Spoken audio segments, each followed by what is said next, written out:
Hello जी, नमस्कार everyone. कैसे हैं सारे प्यारे बच्चे। तो मैं डॉक्टर प्रियंका मिश्रा लेकर के आई हूँ उम्मीद नीट हिंदी की क्लास। और आज के इस लेक्चर में हम लोग बात करेंगे एवोल्यूशन की, विकास की। ठीक है, बहुत सारे बच्चों का मैसेज आ रहा था, मैडम विकास नहीं पढ़ाया, हमारा विकास थोड़ा रुक रहा है। तो मैंने कहा था बेटा चिंता मत करो, विकास ज़रूर पढ़ाया जाएगा। और विकास पढ़ाना ज़रूरी इसलिए भी हो जाता है क्योंकि बेटा नीट में यहाँ से आपके 3 से 4 क्वेश्चंस आते हैं। कितने? 3 से 4, मतलब 12 से 16 नंबर का चैप्टर है भाई। हल्के में वैसे भी नहीं लेना है।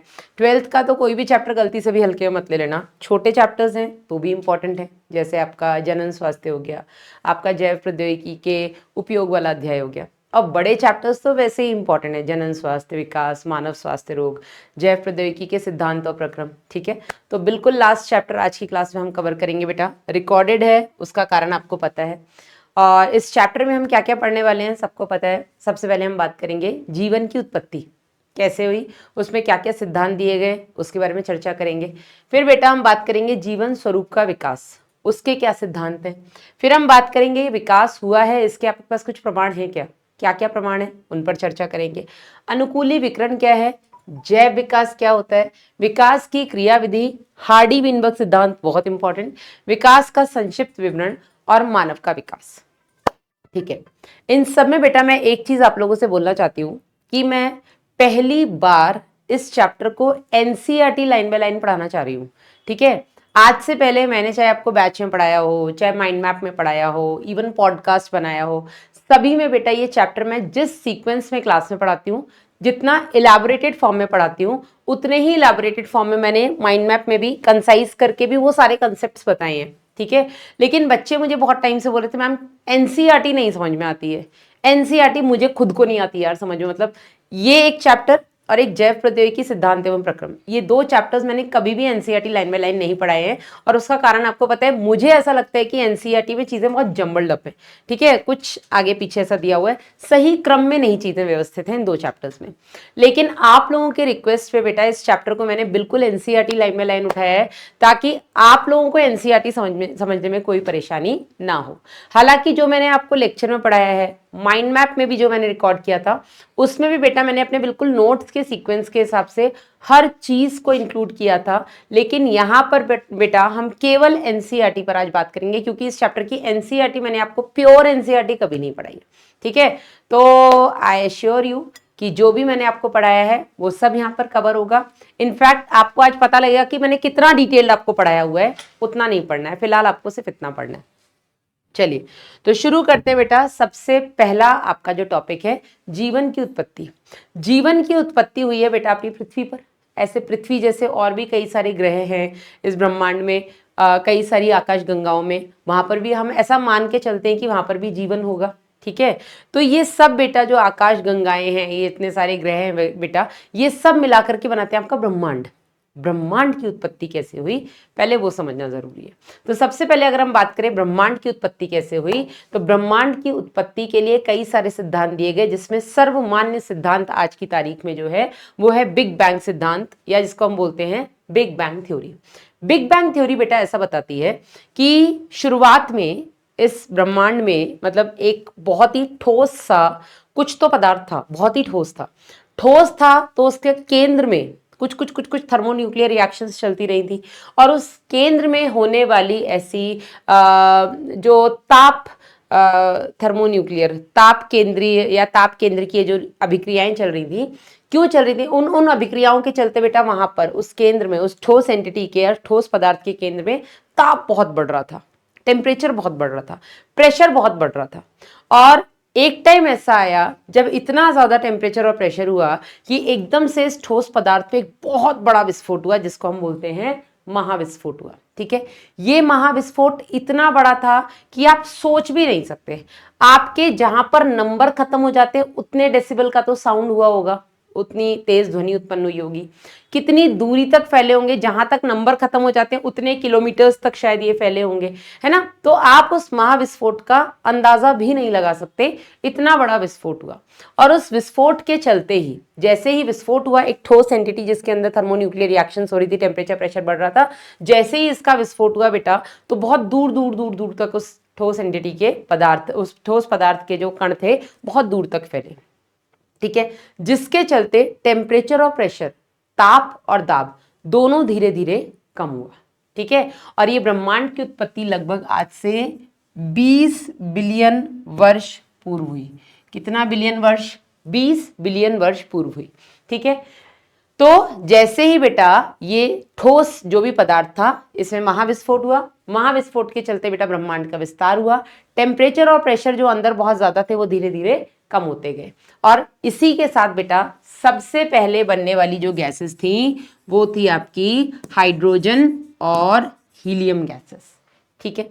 इसी के साथ बेटा जब ये ब्रह्मांड मतलब ये महाविस्फोट हुआ, धूल के कण हो गए, गैसें हो गई, अलग अलग सितारे तारे वगैरह ये दूर दूर तक फैले, और इनके चलते कई सारी आकाश गंगाएं यानी कि कई सारी गैलेक्सीज का निर्माण हुआ, ठीक है। कई सारी गैलेक्सीज बनी, और इन्हीं में हमारी गैलेक्सी का नाम है मिल्की वे गैलेक्सी।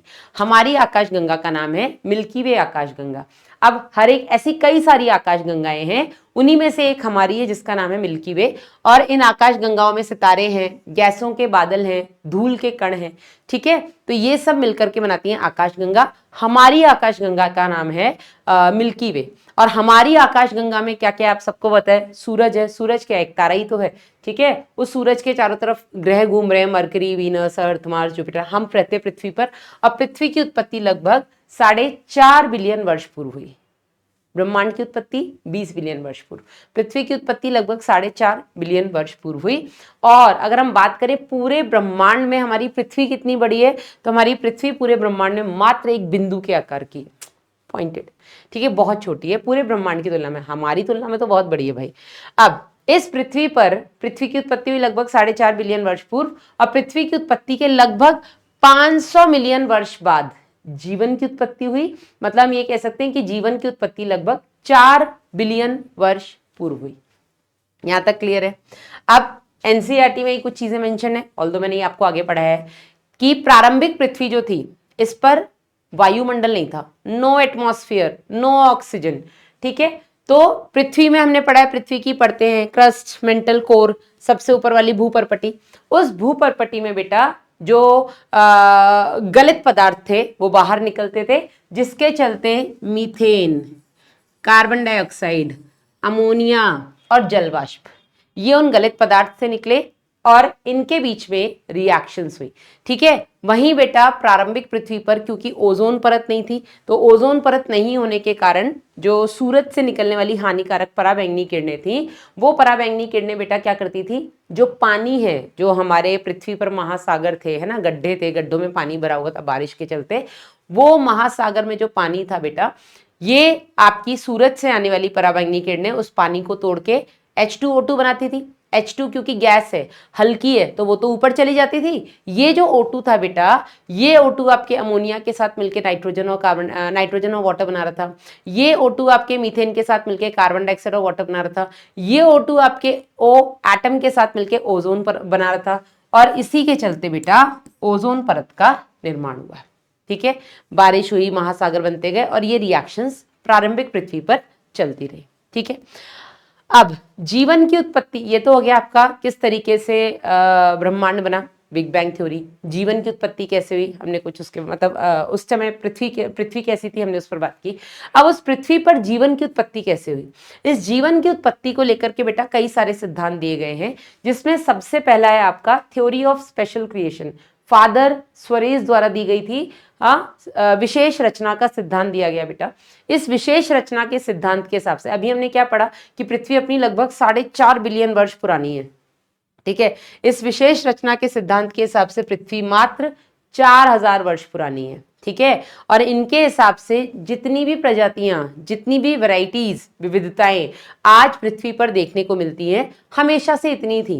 जो विशेष रचना का सिद्धांत है वो ये बताता है कि एक सुपर पावर है जिसने ये सारी रचनाएं, जो भी विविधताएं, जो भी प्रजातियां जीवों की आज इस धरती पर उत्पन्न है, ये सारी बेटा किसी एक सुपरनैचुरल पावर ने बनाई है। तो जितनी विविधताएं आज धरती पर हैं, ये ऐसी ही बनी है, ये ऐसी ही सर्जित की गई हैं, और ये विविधताएं पहले जितनी थी आज भी उतनी हैं, और आगे भी इतनी ही रहेंगी।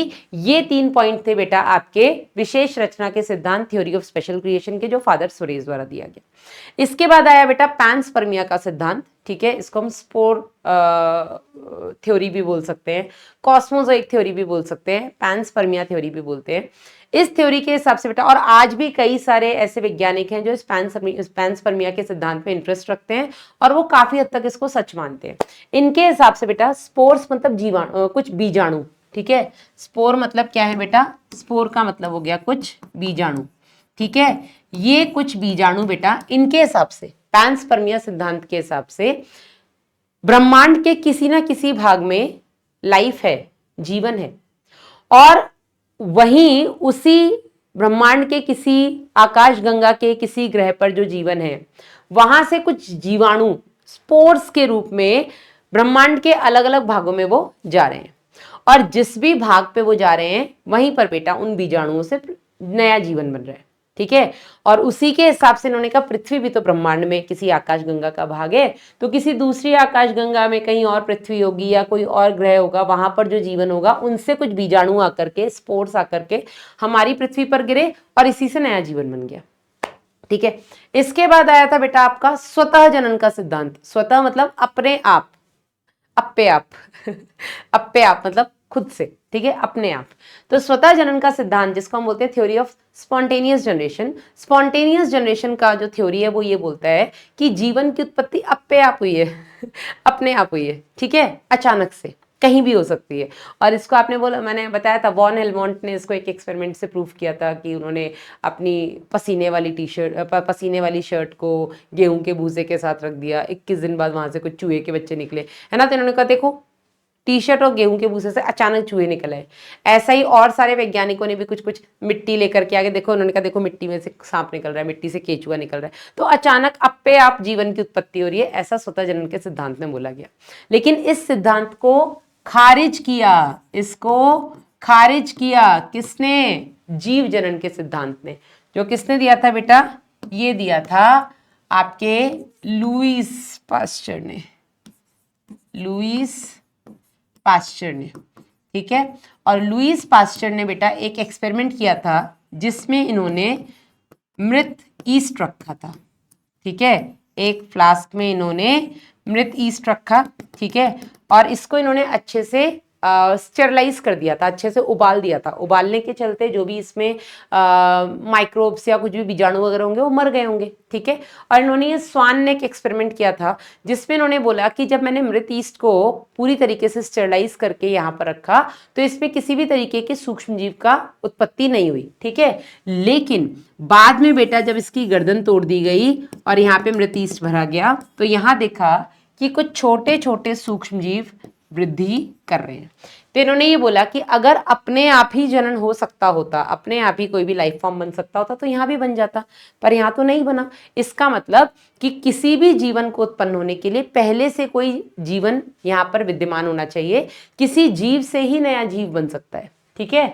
तो ये स्वतः जनन के सिद्धांत को इन्होंने खारिज किया, जीव जनन का सिद्धांत दिया, ठीक है, थ्योरी ऑफ बायोजेनेसिस थ्योरी दी, जिसमें ये बोलते हैं कि जीव से ही जीव बन सकता है, जिसको सही माना गया।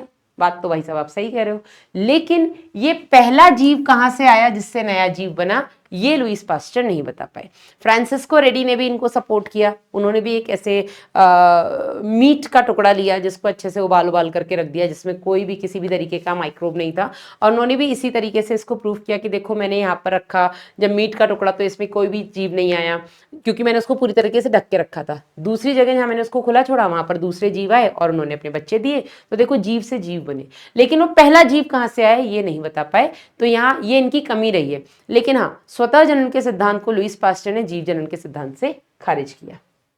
इसके बाद बेटा ओपेरिन और हेल्डेन, रूस के ओपेरिन और इंग्लैंड के हेल्डेन, इन्होंने बेटा एक सिद्धांत दिया जिसके हिसाब से रासायनिक विकास हुआ है।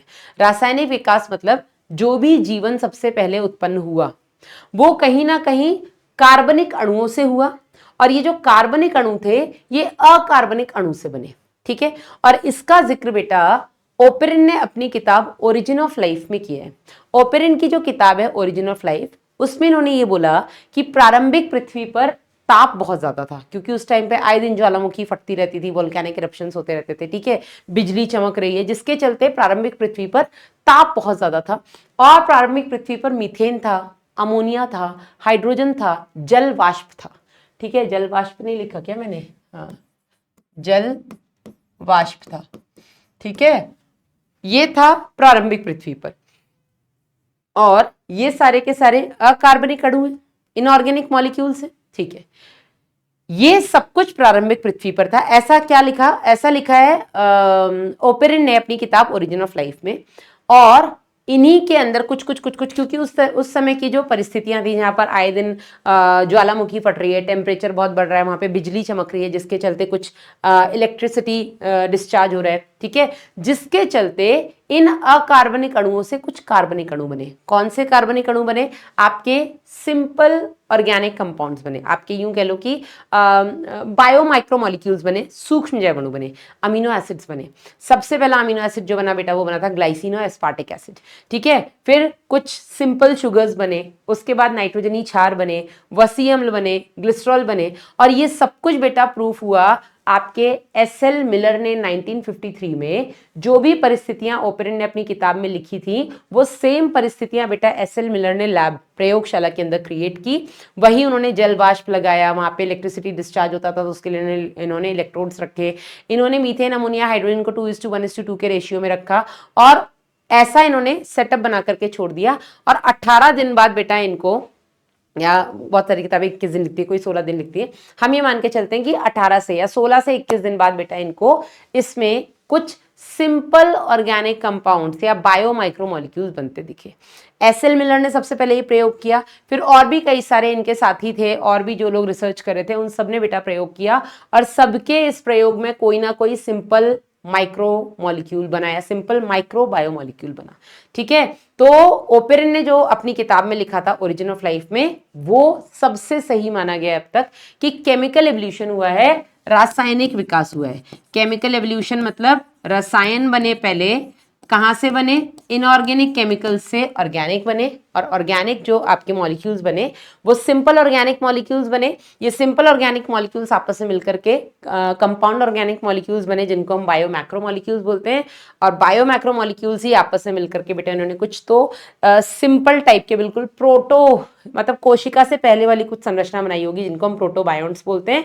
और उन्हीं से बेटा कुछ ना कुछ उसके अंदर उत्परिवर्तन हुआ, म्यूटेशन हुआ, जिसके चलते बायोन्ट्स बने, या बिल्कुल बेसिक टाइप का सेल बना, प्रोकैरियोट्स बने, फिर यूकैरियोट्स बने, ठीक है। तो रासायनिक विकास अभी तक सबसे ज्यादा मान्य सिद्धांत है, जिससे हम ये समझ सकते हैं कि किस तरीके से जीवन की उत्पत्ति हुई होगी, ठीक है। अब यहीं पर एनसीईआरटी ने कुछ डेटा लिखा है कि सबसे पहला जो अकोशिकीय ए सेलुलर फॉर्म ऑफ लाइफ था जीवन का, वो लगभग 3 बिलियन वर्ष पूर्व आया था। और सबसे पहला कोशिकीय जो जीवन का रूप था, वो लगभग 2 बिलियन वर्ष पूर्व आया था। जीवन की उत्पत्ति जो है वो पानी में हुई है। डन, यहां तक क्लियर हो गया? चलिए आगे एनसीईआरटी लिखती है जीवन स्वरूप का विकास एक सिद्धांत। इसमें एनसीईआरटी ने सबसे पहले विशेष रचना का सिद्धांत बताया, जो हम पहले ही पढ़ चुके हैं। यहां पर एनसीईआरटी ने 2 चीजों की बात की है, एक डार्विन के सिद्धांत की बात की, दूसरा उन्होंने यहाँ पे एल्फ्रेड वॉलेस के सिद्धांत के बारे में भी बात की। मतलब ज्यादा नहीं, बस इतना बताया कि जो डार्विन ने अपना एचएमएस बीगल, जब वो समुद्री जहाज से 5 साल की समुद्री यात्रा पर निकले थे, उस टाइम पर बेटा वो गैलापागोस आइलैंड पहुंचे, और गैलापागोस आइलैंड पे उन्होंने जो भी देखा उसके आधार पे उन्होंने प्राकृतिक वर्ण का सिद्धांत दिया, नेचुरल सिलेक्शन का कंसेप्ट दिया, थ्योरी दी। इन्होंने ये बोला कि नेचर अपना सिलेक्शन खुद करता है। अब इन्होंने जो बात चार्ल्स डार्विन ने अपनी समुद्री यात्रा के दौरान देखी थी, नोटिस की थी, वही लगभग सेम चीज एल्फ्रेड वॉलेस ने मलय आर्किपेलागो नाम की जो जगह थी, वहां पर भी उन्होंने लगभग वही नोटिस किया था जो डार्विन ने गैलापागोस द्वीप में किया था, ठीक है। अब डार्विन की हम यहाँ पे कहानी सुनते हैं। डार्विन ने अपनी 5 साल की समुद्री जो यात्रा थी, जो उन्होंने एचएमएस बीगल नाम के समुद्री जहाज से की थी, इस एचएमएस बीगल पे जब वो निकले, तब वो पहुंचे एक द्वीप पर जिसका नाम है गैलापागोस आइलैंड। गैलापागोस बेटा, गैलापागोस का मतलब होता है एक जाइंट टॉर्टोइस, ठीक है। और एक्चुअल में ये एक नहीं था, यहाँ पर कई सारे छोटे छोटे और बड़े द्वीप थे, उन सबको मिलाकर के बेटा इन्होंने गैलापागोस आइलैंड का नाम दिया। इन्होंने यहाँ पर एक स्पेशल चीज देखी, यहाँ पर इन्हें कई सारी वैरायटी ऑफ ऑर्गेनिजम्स देखने को मिले, कई सारे जीवों की विविधताएं देखने को मिली, उनकी प्रजातियां देखने को मिली। इसमें इन्होंने एक बहुत इंपॉर्टेंट जो चीज देखी वो देखी एक छोटी सी चिड़िया। चिड़िया को हम बेटा फिंचेस कहते हैं या फिंच कहते हैं, एक चिड़िया है तो फिंच है, कई सारी है तो फिंचेस, ठीक है, तो चिड़िया को फिंच कहते हैं। तो इन्होंने वहां पर बेटा इनको जो सबसे ज्यादा अट्रैक्ट की चीज वो थी वो चिड़िया, जिसकी इतनी सारी वैरायटीज वहां पर पाई जाती थी। और उन्होंने ये देखा कि लगभग इनमें सब लगभग एक जैसी दिखती हैं, पर इनकी चोंच सबकी अलग अलग है। तो इन्होंने ये अंदाजा लगाया कि ये जितनी भी वैरायटीज हैं चिड़ियों की, ये सारी की सारी इसी द्वीप पर विकसित हुई हैं। ऐसा नहीं कि बाहर से विकसित होकर के यहाँ उड़ करके आई हैं, नहीं, ये सारी प्रजातियां जो हैं फिंचेस की, जो चिड़ियों की प्रजातियां हैं, ये सारी इसी द्वीप पे विकसित हुई हैं। और इन सबके पूर्वज एक हैं, और वो पूर्वज जो है बेटा वो है ऐसी चिड़िया जो बीज खाती रही हैं, लेकिन उन बीज खाने वाली चिड़िया से निकल करके जो अलग अलग परिस्थितियों में चिड़िया गई, उन्होंने अपनी परिस्थिति अनुसार खाने की आदतें बदली, और खाने की आदतें बदली तो कहीं ना कहीं उनका जो बीक पैटर्न था, जो चोंच का जो तरीका था वो बदलता गया। इन्होंने ये भी बोला कि इतनी सारी जो प्रजातियां हैं, ठीक है, इतनी सारी प्रजातियों में, या यूं एक भी पॉपुलेशन को अगर हम ले लें, कोई एक पॉपुलेशन को अगर हम लेते हैं, कोई एक जनसंख्या को लेते हैं, तो उस एक जनसंख्या में कई सारी विविधताएं हैं। विविधताएं मतलब कि वेरिएशंस हैं। एक ही जनसंख्या के सारे जीव एक जैसे नहीं दिखते, एक ही जनसंख्या के कई सारे जीवों में अलग अलग लक्षण है, ठीक है, और सारे लक्षण वंशानुगत नहीं हो रहे हैं। इन्होंने ये देखा कि वे लक्षण जो बदलती प्राकृतिक परिस्थितियों के हिसाब से उनको अडेप्ट करने में, अनुकूलन में मदद करते हैं, कहीं ना कहीं वो ही लक्षण अगली पीढ़ी तक जा रहे हैं, ठीक है। तो इन्होंने ये बोला कि जो लक्षण अगली पीढ़ी तक जा रहे हैं, मतलब वो ऐसे लक्षण हैं जो अगली पीढ़ी को बदलती प्राकृतिक परिस्थितियों के साथ अडेप्ट करने में, अनुकूलन में मदद कर रहे हैं, ठीक है। और जितना बेटा उनका अनुकूलन हो रहा है, जितनी उनकी अडेप्टेबिलिटी है, या जो जितना अच्छा बदलती परिस्थितियों के साथ अपना अनुकूलन कर लेगा, मतलब वो अपनी जनसंख्या बढ़ाएगा, जनसंख्या बढ़ाएगा मतलब वो जनन करेगा। तो इन्होंने ये बोला बेटा कि प्रकृति अपना जो चयन होती है वो खुद करती है, ठीक है। जितनी भी प्रजातियां हैं या जितनी भी पॉपुलेशंस हैं, उन पॉपुलेशंस में जितनी भी वेरिएशंस हैं, वो सारी वेरिएशंस अगली पीढ़ी में नहीं जाती हैं। केवल वो ही वेरिएशंस अगली पीढ़ी में जा रही हैं जो उनको बेटर अनुकूलन में मदद करती हैं, ठीक है। और जो बेटर अनुकूलन में मदद कर रही हैं वो जनन कर रही हैं, जो जनन कर रही हैं वो अपनी संख्या बढ़ा रही हैं। और जब वो संख्या बढ़ा रही हैं तो वो सारी की सारी मतलब सपोज किसी एक जीव को, किसी एक दंपति को सपोज 8 बच्चे हुए, ठीक है, अपन चूहे को ले ले, चूहे के एक बार में 8-10 हो जाते हैं, ठीक है। सपोज किसी चूहे के 8 बच्चे हुए, 8 के 8 7-8 बच्चे पैदा करेंगे जरूरी नहीं है, 8 के 8 परिस्थिति के हिसाब से अपना अनुकूलन कर लेंगे जरूरी नहीं है। हो सकता है 8 में से केवल 5 ही जिंदा रहें, 3 मर जाएं, क्योंकि प्रकृति के हिसाब से, प्रकृति में लगातार थोड़े बहुत बदलाव तो होते ही हैं, ठीक है। तो बदलती प्राकृतिक परिस्थितियों के हिसाब से जो अपना बेटर अनुकूलन कर रहा है, वो प्रकृति के हिसाब से जो अपने आप को बदल रहा है, प्रकृति उसको चुन रही है मतलब प्रकृति उसको मदद कर रही है आगे अपनी जनसंख्या बढ़ाने में। चुन रही है तो मतलब वो जनन कर रहे हैं, जनन कर रहे तो अपनी जनसंख्या बढ़ा रहे हैं। और जो प्रकृति के हिसाब से अपने आप को अनुकूलन नहीं कर पा रहे हैं, वो बेटा धीरे धीरे खत्म हो जा रहे हैं, वो जनन भी नहीं कर पा रहे, ठीक है। तो इन्होंने बेटा जनन संबंधी उपयुक्तता, इन्होंने कहा था कि जो फिट होगा वो ही सरवाइव करेगा। सर्वाइवल फॉर द फिटेस्ट वाला कंसेप्ट ये लेकर के आए थे कि जो फिट होगा वो सरवाइव करेगा। और यहाँ पे जो फिटनेस की इन्होंने बात की थी, वो इन्होंने जनन संबंधी फिटनेस की बात की थी, रिप्रोडक्टिव फिटनेस की बात की थी, कि जो अपना अनुकूलन कर लेगा वो जनन भी करेगा, जनन करेगा तो अपनी संख्या बढ़ाएगा, संख्या बढ़ाएगा तो उसकी प्रजाति आगे बढ़ेगी, ठीक है। और यहां पर इन्होंने ये भी बोला था कि जो जनन संबंधी उपयुक्तता है, ये कहीं ना कहीं किसी भी जीव के जीवन काल, उसके लाइफ स्पैन से संबंधित है। अगर हम एक बैक्टीरिया की बात करें, एक बैक्टीरिया का लाइफ स्पैन कुछ घंटों का हो सकता है, कुछ मिनट का हो सकता है। तो अगर किसी बैक्टीरिया का लाइफ स्पैन कुछ घंटों का है, तो वो कुछ घंटों में 4-5 बार जनन कर देगा, हाँ या नहीं? 4-5 बार जनन कर देगा, तो उन 4-5 बार जनन में जितनी औलादें पैदा होंगी, जो परिस्थिति के हिसाब से अपना अनुकूलन कर लेंगी, वो और आगे जनन करेंगी, जो नहीं कर पाएंगी वो नष्ट होती जाएंगी। ठीक है, लेकिन यही अगर हम इंसान को देख लें, एक तो हमने लिए बैक्टीरिया, जो कुछ मिनटों कुछ घंटों का जिसका जीवन काल होता है, और जो पैदा होते ही कुछ मिनटों बाद जनन भी कर देता है। वहीं अगर हम इंसान की बात करें तो इंसान बेटा पहले तो इसका जीवन काल 60 से 70 साल का है। ठीक है, 60 से 70 साल में 2-3 बच्चे पैदा करता है। ठीक है, जनरली हम एक पढ़े लिखे समाज की बात कर रहे हैं, 2-3 बच्चे पैदा करता है। ठीक है, अब तो वो भी 2 पे आ गए, 1 पे आ गए। तो इस वेरिएशन, जो भी वेरिएशन बेटा उस बच्चे में देखने को मिलेगी, वो इतनी जल्दी देखने को नहीं मिलेगी। पहले तो उसको देखने में समय लगेगा। ठीक है, क्योंकि पहले वो बड़ा होगा, फिर 25-30 साल पे वो बच्चे पैदा करेगा, फिर वो एक बच्चा, इंसानों में तो 2-2 4-4 बच्चे एक साथ पैदा होना संभव नहीं है, चूहों में संभव है। ठीक है, बैक्टीरियाज में संभव है। तो अलग अलग प्रजातियों का जीवन काल पर आधारित होता है बेटा प्राकृतिक वर्ण। ठीक है, जिसका जीवन काल जितना छोटा होगा, प्रकृति उसमें उतनी जल्दी जल्दी चयन कर लेगी। लेकिन अगर जीवन काल बड़ा है तो बेटा उसमें प्रकृति को चयन करने में हजारों वर्ष लग सकते हैं। ठीक है, ये हो गया बेटा आपका प्राकृतिक वर्ण का सिद्धांत। अच्छा, प्राकृतिक वर्ण के सिद्धांत पे कुछ लोगों ने डाउट भी किया था कि ऐसे कैसे प्रकृति अपना चयन कर लेगी।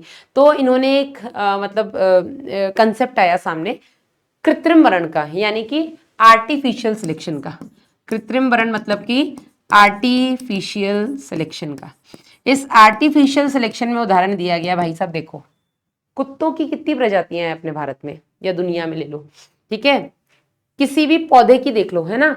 अब ब्रोकली हो गया, पत्ता गोभी हो गया, फूल गोभी हो गया, ये सब आपस में रिलेटेड है, संबंधित है। ठीक है, लेकिन इंसान ने इसका चयन कर लिया, कुछ लक्षण निकाल करके नई प्रजातियां बना ली। ठीक है, हाइब्रिड बना करके नई प्रजातियां बना ली। इसी तरीके से कुत्तों में देख लो, इन सब का पूर्वज एक है, लेकिन हमने एक ही पूर्वज से कितनी वेराइटीज ऑफ डॉग्स बना लिए हैं, अलग अलग ब्रीड करा करके। ठीक है, तो जब अगर इंसान अपने वांछित लक्षणों के हिसाब से प्रकृति में जो उपस्थित जीव हैं, अब वो चाहे पौधे हों चाहे वो एनिमल्स हों, जब इंसान अपने वांछित लक्षणों के हिसाब से उनका चयन कर सकता है, तो भाई साहब प्रकृति क्यों नहीं कर सकती। ठीक है, तो प्राकृतिक वर्ण को ही सबसे ज्यादा मान्यता मिली डार्विन के हिसाब से। इसके बाद आते हैं बेटा विकास के प्रमाण क्या क्या है। विकास हुआ है, इसके आपके पास कुछ सबूत हैं, बहुत सारे सबूत हैं मैडम। एनसीईआरटी में जो सबूत दिए हैं उनका मैंने यहाँ पर वर्णन किया है। सबसे पहले बेटा अपना जो सबूत है वो है जीवाश्मिक सबूत। जीवाश्मिक मतलब कि पैलेंटोलॉजिकल एविडेंसेस, और इसमें हम बात करते हैं बेटा फॉसिल्स की।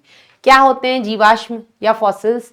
फॉसिल्स बेटा हजारों करोड़ों वर्ष पूर्व इस धरती पर जो भी जीव विद्यमान थे, चाहे वो पादप हों चाहे वो जंतु हों, ठीक है, एनिमल्स हों प्लांट्स हों, उनके बचे कुचे अवशेष जो आज की डेट में हमें देखने को मिलते हैं, इनको बेटा हम जीवाश्म कहते हैं। ठीक है, अब हमें पता है कैसे लगेगा ये जीवाश्म कितना पुराना है? तो बेटा अपनी पृथ्वी के जो भूपरपटी है, ठीक है, जो क्रस्ट है, जो आउटर मोस्ट लेयर है, इस क्रस्ट की मतलब जब हम खुदाई करते हैं, है ना, जब हम पृथ्वी पर ऐसे खोदने में आ जाते हैं बेटा, तो जैसे जैसे हम अंदर की तरफ जाते जाते हैं, चट्टाने हम पार करते हुए नीचे की तरफ जाते हैं बेटा, तो पता लगता है कि एक चट्टान के नीचे हमें कुछ जीव मिले, जीव के कुछ अवशेष मिले। वो अवशेष उनके हड्डियां हो सकती हैं, ठीक है, वो अवशेष उनके मतलब ढांचा जो है, उस ढांचे का आकार देखने को मिल सकता है चट्टान में, है ना। जीवाश्म कई प्रकार के होते हैं, है ना, वो हमें एग्जैक्टली हड्डियां मिल सकती हैं मिनरलाइज्ड फॉर्म में, या हमें बेटा कुछ उसके प्रिंट्स मिल सकते हैं, कास्ट मिल सकते हैं, ठीक है।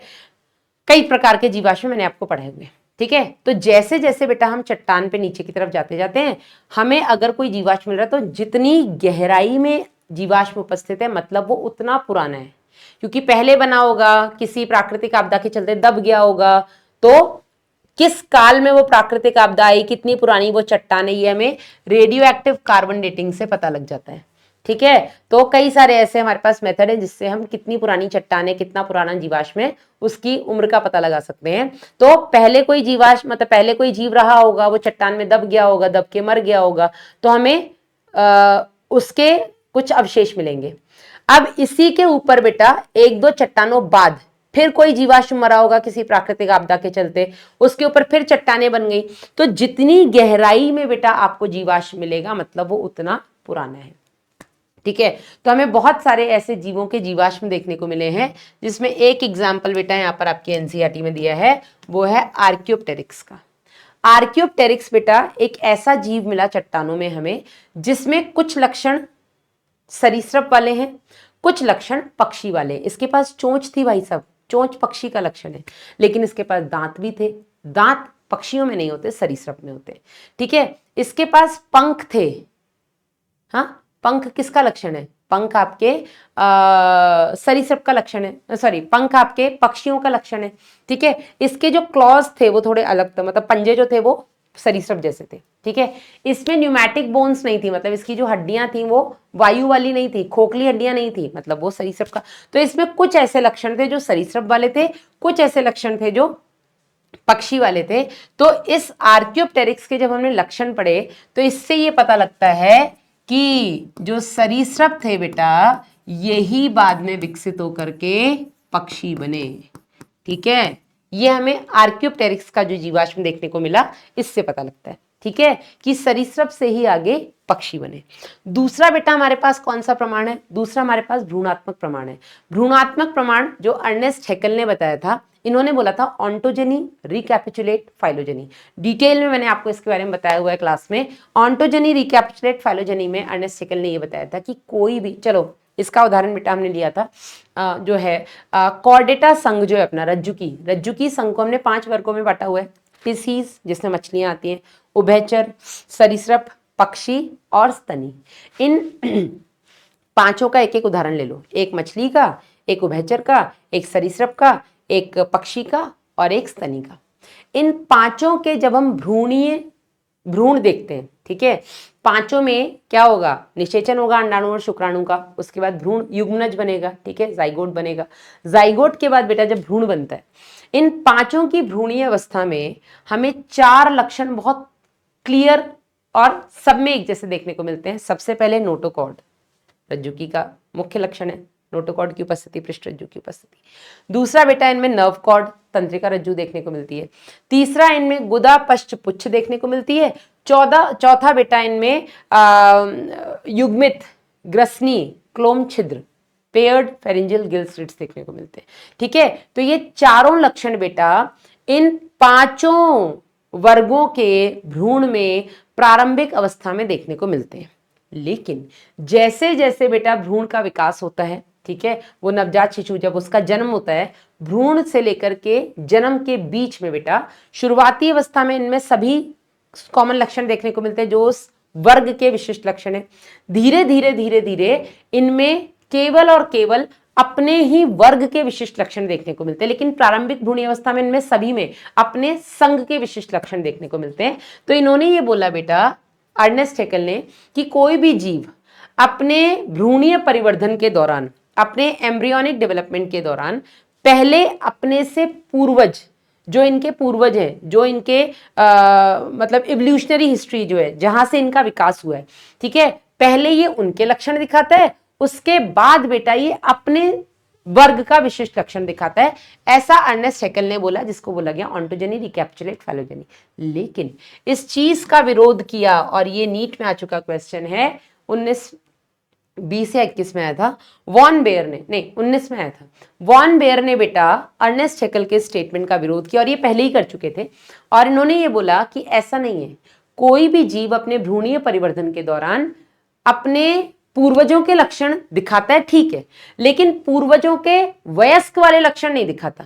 ये केवल शुरुआती प्रारंभिक अवस्था में जो सामान्य लक्षण है वो दिखाता है, उसके बाद ये अपने वर्ग के विशिष्ट लक्षण विकसित करता है। लेकिन अर्नेस्ट हैकेल के हिसाब से अपने पूर्वजों के सारे वयस्क तक के लक्षण दिखाता है, उसके बाद वो अपने लक्षण विशिष्ट दिखाता है। तो इन्होंने ये क्या बोला वॉन बेयर ने, कि भ्रूण कभी भी अन्य जंतुओं के वयस्क अवस्थाओं के लक्षण नहीं दिखाता, वो केवल अपने पूर्वजों के शुरुआती जो सामान्य लक्षण है वो विकसित करता है, उसके बाद बेटा वो अपने वर्ग के विशिष्ट लक्षण को विकसित करता है, ऐसा वॉन बेयर ने बोला। तीसरा आता है बेटा शारीरिकी और आकारिकी प्रमाण, जो मैं डिटेल में पढ़ाऊंगी। चौथा है बेटा जैव रासायनिक, बायोकेमिकल और फिजियोलॉजिकल एविडेंसेस, जैव रासायनिक और कार्यकी प्रमाण। इसके हिसाब से बेटा ये देखा गया कि जितने भी जीव हैं, इन सभी जीवों के अंदर जैव रासायनिकी, मतलब इन सभी में जैव अणु जो उपस्थित हैं वो समान हैं। आप किसी भी जीव को उठा लो, सबके अंदर आनुवांशिक पदार्थ, ज्यादातर में तो डीएनए ही है, बाकियों में आरएनए है, लेकिन जिनके पास आरएनए है वो भी आरएनए पहले डीएनए बनाता है, फिर डीएनए से एमआरएनए और फिर प्रोटीन बनाता है ना। और बाकी डीएनए जिनके पास है वो डीएनए से एमआरएनए और फिर प्रोटीन बनाते ही है, ठीक है। सभी के अंदर अगर कोशिका झिल्ली है तो वो फॉस्फोलिपिड और मतलब आप क्या बोलते हैं, फॉस्फोलिपिड और प्रोटीन की बनी हुई है, ठीक है। सभी के अंदर जो ससीम केंद्र की है, जो यूकैरियोटिक ऑर्गेनिजम्स हैं, सभी के अंदर बेटा लगभग एक जैसे ही कोशिकांग है, सबका काम करने का तरीका एक जैसा है, ठीक है। तो इनके अंदर जैव अणु समान है और सबके अंदर कार्यकी भी समान है, मतलब सब पाचन करते हैं, कोई अंतर कोशिकी कर रहा है, कोई बाह्य कोशिकी कर रहा है, सब श्वसन कर रहे हैं, ठीक है। सबके अंदर उत्सर्जन हो रहा है नाइट्रोजनी अपशिष्ट पदार्थ का, है ना। सब जनन कर रहे हैं अलग अलग तरीके से, जैसे भी कर रहे हैं, लेकिन कार्यकी सबकी एक जैसी है, ठीक है। तो जो जैव रासायनिकी और कार्यकी प्रमाण है बेटा, इनसे भी यही पता लगता है, क्योंकि जितने भी जीव, चाहे हम हो, हाथी हो, वेल हो, छोटी सी चींटी हो, सभी के अंदर बेटा जो कोशिकाएं हैं उन सबकी कोशिकांग एक ही जैसे हैं, लगभग सबका काम करने का तरीका एक है, सबके अंदर वही सेम फिजियोलॉजिकल फंक्शंस हो रहे हैं, पाचन, श्वसन, परिसंचरण, उत्सर्जन, जनन, है ना, ये सबके अंदर एक ही जैसे काम हो रहे हैं। तो इससे भी पता लगता है कि कहीं ना कहीं सबके पूर्वज एक रहे हैं, सब एक ही जगह से विकसित होकर के हैं। शारीरिकी और आकारिकी प्रमाण की अगर हम बात करें बेटा, तो इसके अंदर आते हैं आपके समजात अंग, इसके अंदर आते हैं आपके तुलरूप अंग या अनुरूप अंग जिनको हम बोलते हैं, इसके अंदर आते हैं आपके अवशेषी अंग, ठीक है। एनसीईआरटी ने अवशेषी अंग के बारे में नहीं बताया, लेकिन अवशेषी अंग से क्वेश्चन आया है। अवशेषी अंग ऐसे अंग होते हैं जो हमारे अंदर उपस्थित हैं पर अब वो कोई काम नहीं कर रहे हैं, ठीक है, वो कार्यहीन है, लेकिन उनका उपस्थित होना कहीं ना कहीं बताता है कि हमारे पूर्वज में कार्य करते रहे होंगे, ठीक है। क्योंकि अब उनका उपयोग नहीं हुआ तो धीरे धीरे शायद वो संरचना में छोटे हो गए और अब काम के नहीं है, ठीक है। तो एनसीईआरटी ने जिक्र किया है समजात और अनुरूप अंगों का। समजात अंग क्या होते हैं बेटा? ऐसे अंग जिनकी संरचना समान है लेकिन ये काम अलग अलग करने के लिए विकसित हो गए हैं, ठीक है। क्योंकि समान संरचना है लेकिन अलग अलग परिस्थितियों में जाने के बाद इनके कार्य अलग हो गए, मतलब ये समान पूर्वजता दर्शाते हैं, ठीक है, ये समान पूर्वजता दर्शाते हैं और एक ही पूर्वज से अलग अलग दिशा में जाने के कारण क्योंकि विकास हुआ है, तो इस तरीके के विकास को हम बोलते हैं अपसारी विकास या डाइवर्जेंट एवोल्यूशन, ठीक है। अब अपसारी विकास के उदाहरण क्या क्या हैं, तो आप पादपों में देख लो। सबसे पहले तो बोगनविलिया में कांटे पाए जाते हैं और कुकुरबिटा में टेंड्रिल्स, प्रतान पाए जाते हैं। अब बोगनविलिया और कुकुरबिटा दोनों के ही, चाहे कांटे ले लो चाहे प्रतान, दोनों ही एक ही संरचना से उत्पन्न हुए हैं, यानी कि दोनों तने से उत्पन्न हुए हैं, स्टेम से मॉडिफाइड है, ठीक है, स्टेम मॉडिफिकेशन है, पर काम दोनों का अलग है। कांटे का काम क्या है? अपने आप को बचाना, ठीक है, सुरक्षा देना। और प्रतान का काम क्या है? जो टेंड्रिल्स होते हैं ये किसी भी पौधे को सीधा खड़ा होने में, पड़ोसी पौधे का सहारा लेकर के खड़े होने में मदद करते हैं, तो इनको बोलते हैं क्लाइंबिंग में मदद करते हैं, ठीक है। तो बोगनविलिया के कांटे और कुकुरबिटा के प्रतान, ये दोनों का बेटा उत्पत्ति समान है, दोनों प्रतान का, दोनों तने का रूपांतरण है, स्टेम मॉडिफिकेशन है, पर काम दोनों के अलग हैं। इसी तरीके से बेटा आप इंसान के, चीते के, मछली के, मछली बोल रही हूं मैं, वेल के, ठीक है, और चमगादड़ के, इन सब के आप अग्रपाद देख लो। हमारे अग्रपाद चीजों को पकड़ने में, ठीक है, हेल्प कर रहे हैं। चीते के अग्रपाद उसको तेज दौड़ने में मदद कर रहे हैं। वेल के अग्रपाद उसको तैरने में मदद कर रहे हैं और चमगादड़ के अग्रपाद उसे उड़ने में मदद कर रहे हैं, ठीक है। बेशक अग्रपादों का काम अलग अलग है लेकिन सबकी संरचना एक जैसी है। सबके पास ह्यूमरस है, ठीक है, रेडियस और अल्ना है, सबके पास कार्पल्स हैं, सबके पास मेटाकार्पल्स हैं और फेलेंजेस हैं। तो संरचना देखो सबकी एक जैसी है लेकिन काम सबके अलग अलग है। तो इससे पता लगता है कि इनके पूर्वज एक जैसे हैं। ये अपसारी विकास के उदाहरण हो गए। और उदाहरण बेटा अपसारी विकास के यहाँ पर जो देखने को मिलते हैं समजात अंग के, वो हैं बेटा आप सभी कशेरुकियों के लेकर के मछली से इंसान तक, सबके आप मस्तिष्क देख लो, सबका हृदय देख लो। हृदय तो हमने डिटेल में पढ़ा भी है, मछलियों में 2 कोष्ठी होता है ना। सबकी उत्पत्ति मीजोडर्म मध्य जन स्तर से हुई है। आपके उभयचर और सरीसृप में 3 कोष्ठी होता है, लेकिन कुछ सरीसृप जैसे कि आपका एलिगेटर, गेवियालिस, क्रोकोडाइल, इनमें 4 कोष्ठी हृदय। पक्षी और स्तनी में 4 कोष्ठी हृदय। मछलियों में एकल परिसंचरण हो रहा है। बाकी सरीसृप और उभयचर में आपका अपूर्ण दोहरा परिसंचरण हो रहा है। इंसानों में, पक्षियों में पूर्ण दोहरा परिसंचरण। तो काम करने का तरीका सबका अलग है लेकिन सबकी उत्पत्ति एक जैसी है। ठीक है, सबकी उत्पत्ति मध्यजन स्तर से हुई है। ठीक है, चलिए इसी तरीके से आप इनका ब्रेन ले लो। तो मेंढक का ब्रेन तो हमने पढ़ा है, मेंढक का मस्तिष्क हमने पढ़ा है, हमारा मस्तिष्क हमने पढ़ा है, काफी हद तक रिलेटेड है, लेकिन काम करने का तरीका अलग अलग है। दोनों की उत्पत्ति बाह्यजन स्तर से हुई है। ठीक है, तो ये हो गए बेटा आपके समझात अंग। इनसे पता लगता है कहीं ना कहीं पूर्वज समान है। वहीं अगर हम बात करें अनुरूप अंग की, अनुरूप अंग क्या होता है बेटा? अलग अलग पूर्वज। ठीक है, इनके पूर्वज अलग अलग हैं, लेकिन परिस्थिति क्योंकि ऐसी आ गई कि इनको समान कार्य करने हेतु इनको अपना अनुकूलन करना पड़ा। ठीक है, अपने आप को अडाप्ट करना पड़ा। पूर्वज बेटा सबके अलग अलग है। ठीक है, ये एक हो गया, 2 3 4 5 अलग अलग पूर्वज, लेकिन सबकी संतानें एक जगह पे आ गई और वहां की परिस्थितियों के हिसाब से इन्होंने अपना अनुकूलन किया। इसको हम बोलते हैं अभिसारी विकास। इसको हम क्या बोलते हैं? अभिसारी विकास या कन्वर्जेंट एवोल्यूशन। और इसके उदाहरण है बेटा आपके, इसके उदाहरण है आपके सबसे पहले तो पंख ले लो। ठीक है, चिड़िया के पंख अग्रपाद है और कीट के पंख काइटिन का बाह्य कंकाल है। दोनों की संरचना अलग है पर काम दोनों का उड़ने में मदद कर रहे हैं। ठीक है, आप पेंगुइन और डॉल्फिन के फ्लिपर्स ले लो, दोनों की संरचना अलग है लेकिन दोनों उनको तैरने में मदद कर रहे हैं। आप शकरकंदी और आलू ले लो, शकरकंदी की हम जड़ खाते हैं, आलू का हम तना खाते हैं, पर दोनों का काम क्या है? स्टार्च का संग्रहण करना। ठीक है, आप ऑक्टोपस और स्तनियों के नेत्र ले लो, संरचना बिल्कुल अलग लेकिन काम देखने में मदद कर रहे हैं। ठीक है, तो ये हो गए बेटा आपके शारीरिकी और आकारिकी प्रमाण। इसके बाद बेटा देखो मैं एनसीईआरटी के हिसाब से पढ़ा रही हूँ, पढ़ा मैं वही रही हूँ जो मैं सब कुछ पढ़ा चुकी हूँ, पर एनसीईआरटी के हिसाब से पढ़ा रही हूँ तो सीक्वेंस आपको आगे पीछे लगेगा। एनसीईआरटी ने यहाँ पर लिखा है कि एक एग्जाम्पल लिया है उन्होंने बिस्टन बेटुलेरिया का। किसका लिया है? बिस्टन बेटुलेरिया। पेपर्ड मॉथ होता है, मतलब मॉथ मतलब शलभ। ठीक है, तितली के बच्चे आप कह सकते हो एक तरीके से। ठीक है, मॉथ बोलते हैं इनको हम। ठीक है, इन्होंने इंग्लैंड में शलभ के किस तरीके से प्राकृतिक शलभ का किस तरीके से प्राकृतिक चयन हुआ उसका एक एग्जाम्पल देकर के डार्विन ने समझाया कि प्रकृति अपना चयन खुद करती। कैसे? इन्होंने 1850 से पहले और 1920 में, 1850 से पहले क्यों?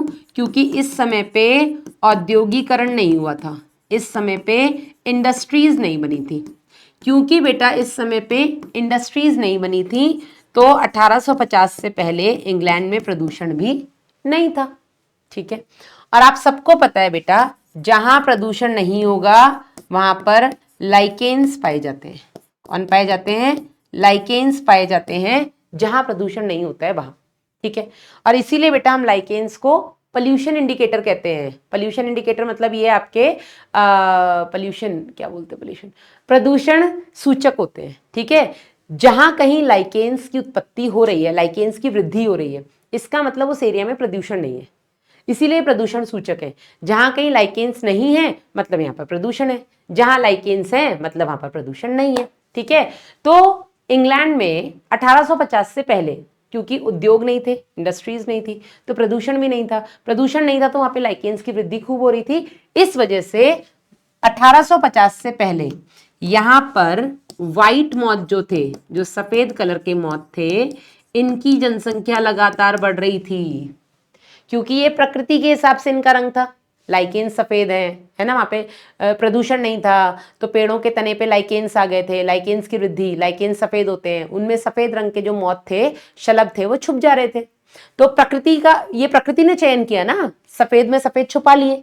ठीक है, और जो ब्राउन कलर के शलभ थे वो दूर से बेटा शिकारी आकर के खा जा रहे थे, जिसकी वजह से जो ब्राउन कलर के मॉथ थे बेटा, उनकी जो संख्या थी वो कम होती जा रही थी। अब व्हाइट कलर के मॉथ क्योंकि प्रकृति ने उनका चयन किया, उनकी संख्या बढ़ रही थी, वो लगातार जनन कर रहे थे, जनन करके उनके सफेद बच्चे पैदा हो रहे थे, शिकारी नहीं देख पा रहा था तो उनकी संख्या लगातार बढ़ती जा रही थी, लेकिन ब्राउन मॉथ की संख्या कम होती जा रही थी। वहीं 1920 के बाद क्या हुआ? उद्योग मतलब 1850 के बाद क्या हुआ? औद्योगिकरण हो गया, खूब सारे उद्योग लग गए, खूब सारी इंडस्ट्रीज बन गई। इंडस्ट्रीज बन गई तो बेटा प्रदूषण भी बढ़ गया, प्रदूषण बढ़ गया तो लाइकेन्स वहां से गायब हो गए, है ना, क्योंकि लाइकेन्स तो पोल्यूशन इंडिकेटर्स हैं, जहां पोल्यूशन होगा वहां पे लाइकेन्स वृद्धि नहीं करेंगे। तो लाइकेन्स के गायब होने की वजह से अब जो ब्राउन कलर के मॉथ थे ठीक है। ये पेड़ों के तने, अब पेड़ों के तने कैसे होते हैं? ब्राउन होते हैं, ठीक है।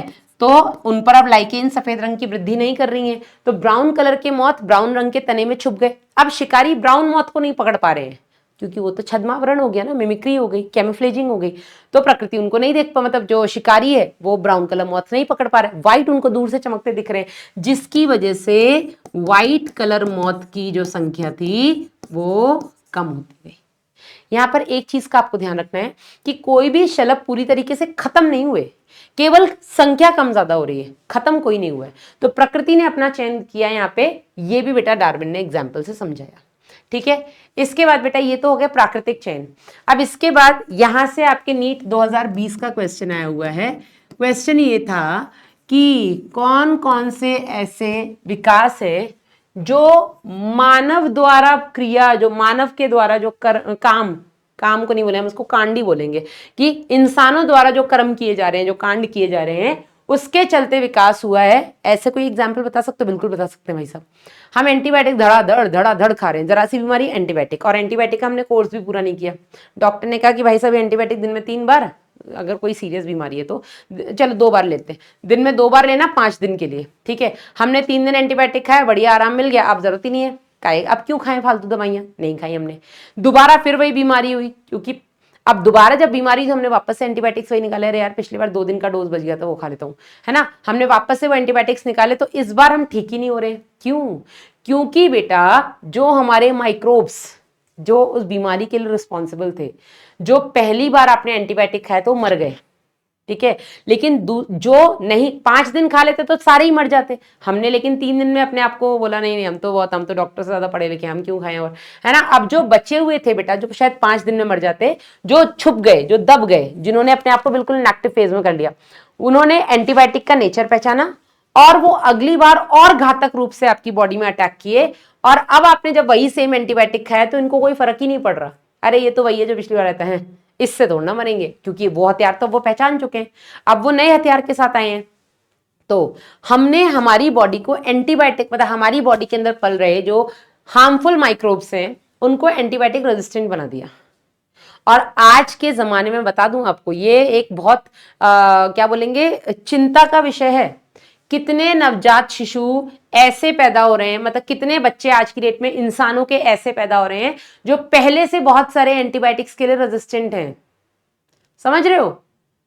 मतलब हमें तो मतलब हमारे जमाने में हमने कोई भी दवाई खाई हम ठीक हो गए, लेकिन आज की डेट में जो बच्चे पैदा हो रहे हैं बेटा, ये पहले से ही इतने सारे एंटीबायोटिक्स के लिए रेजिस्टेंट हैं। आप इनको अमॉक्सिवी देखो, ये नहीं ठीक होंगे, क्योंकि इनकी बॉडी अमॉक्सिवी के लिए रेजिस्टेंट है, इनको अमॉक्सिवी से कोई फर्क नहीं पड़ता। ऐसे there are more than 100 antibiotics, और इन मोर देन 100 एंटीबायोटिक्स में से कितने बच्चे 25-30 एंटीबायोटिक्स जो कि कॉमनली यूज होते हैं मार्केट में, उनके लिए रेजिस्टेंट हैं। ये चिंता का विषय है। और इसके चलते कितने बच्चे मर जा रहे हैं, तुम्हें पता है? तुम लोगों को नहीं पता होगा। ये अभी रिसेंट मेडिकल रिसर्च में निकल के आया है कि बच्चों के मरने की वजह, जो बच्चे बीमार हो रहे हैं, डॉक्टर उनको एंटीबायोटिक प्रिस्क्राइब कर रहा है, क्योंकि एंटीबायोटिक रेजिस्टेंट है बॉडी, नहीं है कौन कौन से बॉडी एंटीबायोटिक्स के लिए बॉडी रेजिस्टेंट है, उसका तो रिपोर्ट आने में 2 दिन का टाइम लगेगा ना। अब बीमारी है, बच्चा बीमार सीरियस है, डॉक्टर ने एंटीबायोटिक दे दिया, कोई फर्क ही नहीं पड़ा, बच्चा मर गया। क्यों? क्योंकि बच्चे, रिपोर्ट आई 2 दिन बाद, पता लगा बच्चे की बॉडी इस एंटीबायोटिक के लिए तो रेजिस्टेंट थी। अब ये कैसे पता लगेगा?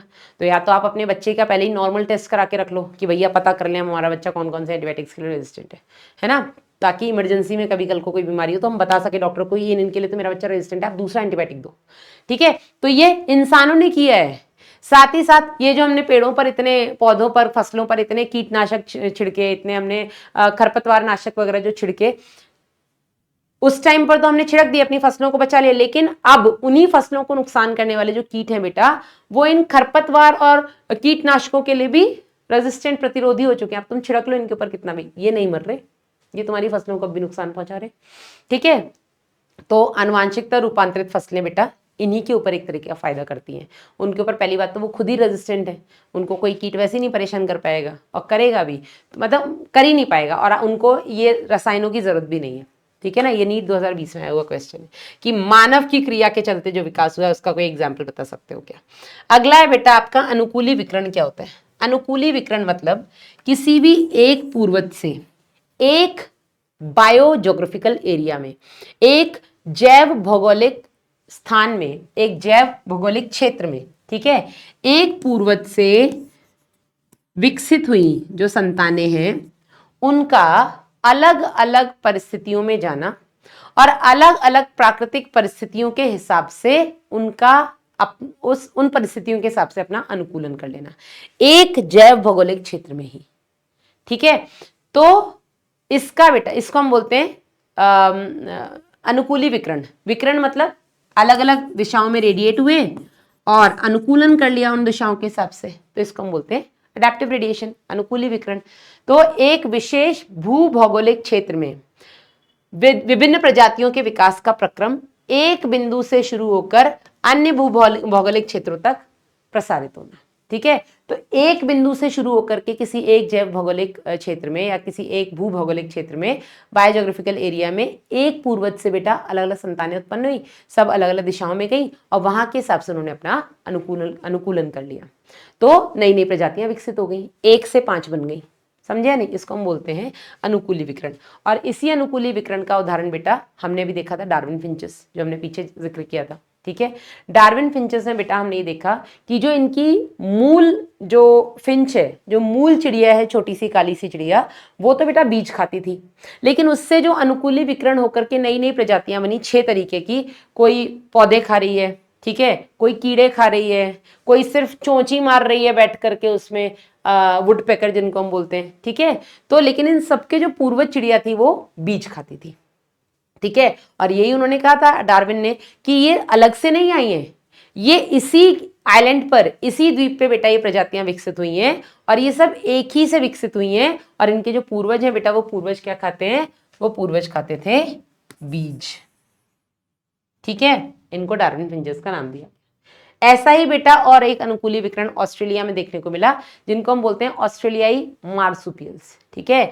इनके भी एक पूर्वज थे और उन एक पूर्वज से कैंगरू बने, चूहा बना, चींटीखोर बना, बिल्ली बनी, तस्मानियाई भेड़िया बना, ग्लाइडर बना, छछूंदर बना, कोआला बना, बैंडिकूट बना और वॉम्बैट बना, ठीक है। इन सबके पूर्वज एक हैं, लेकिन इन सबकी मतलब ये एक तरीके से अपसारी विकास दर्शा रही है। क्या दर्शा रही है? अपसारी विकास, डाइवर्जेंट इवोल्यूशन दर्शा रही है अडैप्टिव रेडिएशन में। यहाँ पर भी बेटा एक तरीके से अपसारी विकास दर्शाया जा रहा है, अपसारी विकास डार्विन फिंचेस में, ठीक है। जो मूल थी बेटा आपकी बीज खाने वाली, उनसे विकसित हो गई अलग अलग तरीके की चोंच वाली चिड़िया और इन सब की पूर्वज एक है, अपसारी विकास दर्शाया, ठीक है। लेकिन अगर एक ही एरिया में किसी एक जैव भौगोलिक क्षेत्र में 2 प्रजातियां अगर अपसारी विकास दर्शा रही हैं, तो वो दोनों प्रजातियां आपस में अभिसारी विकास दर्शाएंगी। और इसका एग्जाम्पल एनसीईआरटी में दिया और यहां पर इन्होंने गलत लिखा है। यहां पे इन्होंने लिखा है अपसारी विकास, ये होगा बेटा अभिसारी विकास, ठीक है। ऑस्ट्रेलिया में ही एक तरफ तो थे आपके ऑस्ट्रेलियाई शिशुधानी मार्सुपियल्स, दूसरी तरफ उसी ऑस्ट्रेलिया में बेटा जो आपके अपरास्तनी थे प्लेसेंटल मैमल्स, इन दोनों ने बेटा अपसारी विकास दर्शाया, ठीक है। ऑस्ट्रेलिया में प्लेसेंटल मैमल्स ने अपसारी विकास दर्शाया, या यूं कह लो डाइवर्जेंट इवोल्यूशन, या यूं कह लो कि अडैप्टिव रेडिएशन, अनुकूली विकर्ण दर्शाया।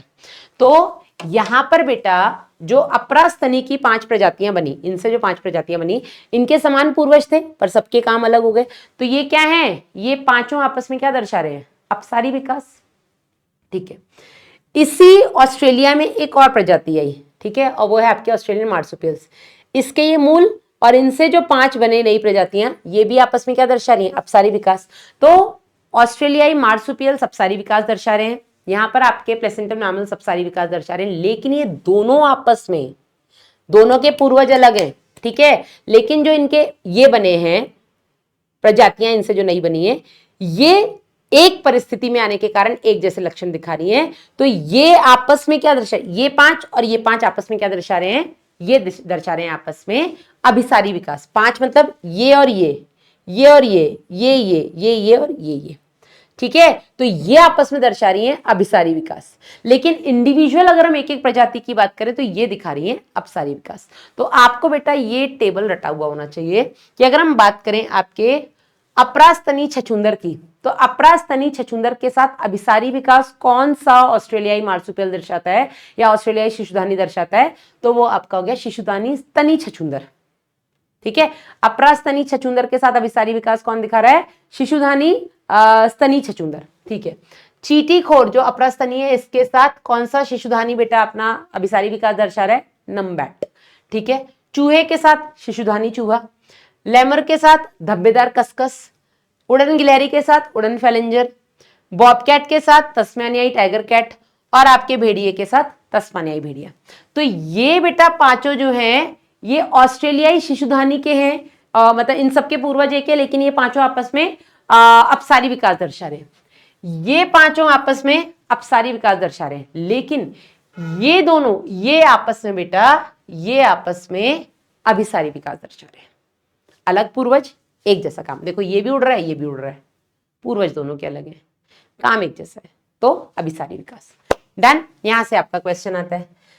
अगला टॉपिक है बेटा आपकी एनसीईआरटी में जैव विकास, बायोलॉजिकल एवोल्यूशन।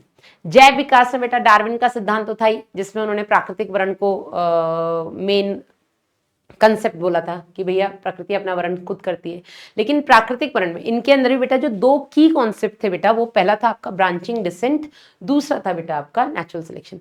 ब्रांचिंग डिसेंट का मतलब वही है कि जिसका अनुकूलन होगा, है ना, जो मतलब परिस्थिति के हिसाब से, प्राकृतिक परिस्थितियों के हिसाब से अपना बेटर अनुकूलन करेगा, वो सरवाइव करेगा।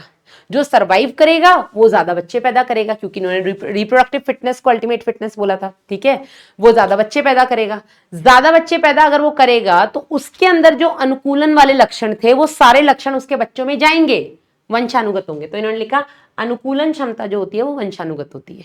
आपके अंदर अनुकूलन करने के जो भी लक्षण है वो आपके बच्चों में भी जाएंगे, फिर वो नए अनुकूलन के लक्षण डेवलप करेंगे। ठीक है। तो अनुकूलन क्षमता जो होती है बेटा वो वंशानुगत होती है, एक पीढ़ी से दूसरी पीढ़ी में जाती है।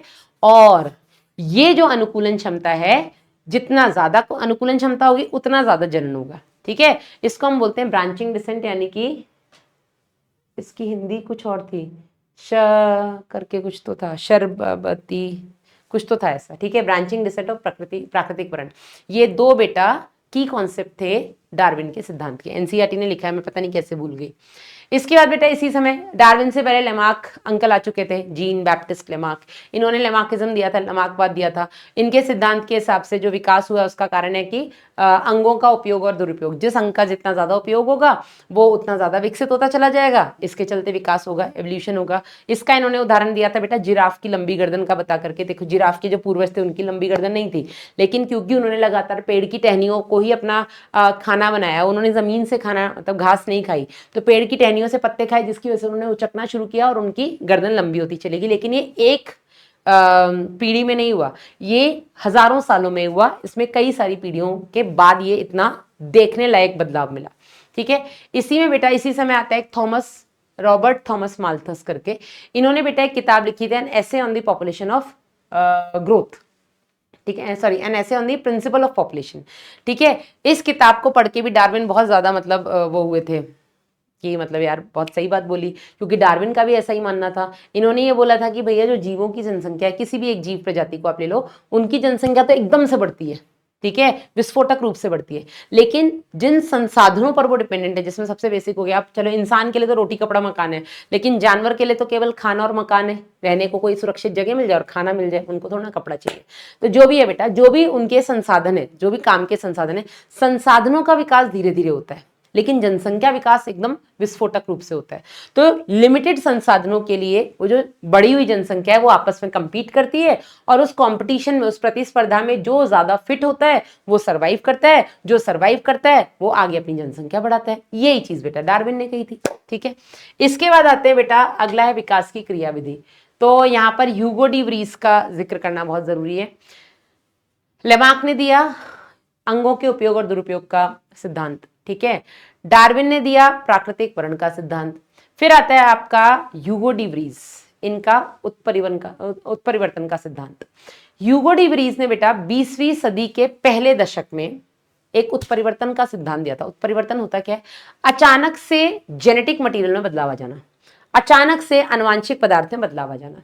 अब ये जो अचानक से आनुवांशिक पदार्थ में बदलाव आएगा, इसका कारण कुछ भी हो सकते हैं, कुछ केमिकल्स हो सकते हैं, कुछ विकिरणें हो सकती हैं, रेडिएशंस हो सकती है। ठीक है। और ह्यूगो डी वरीज ने जो उत्परिवर्तन का सिद्धांत दिया था, इन्होंने एक पौधा लिया था जिसका नाम था इवनिंग प्रिमरोज।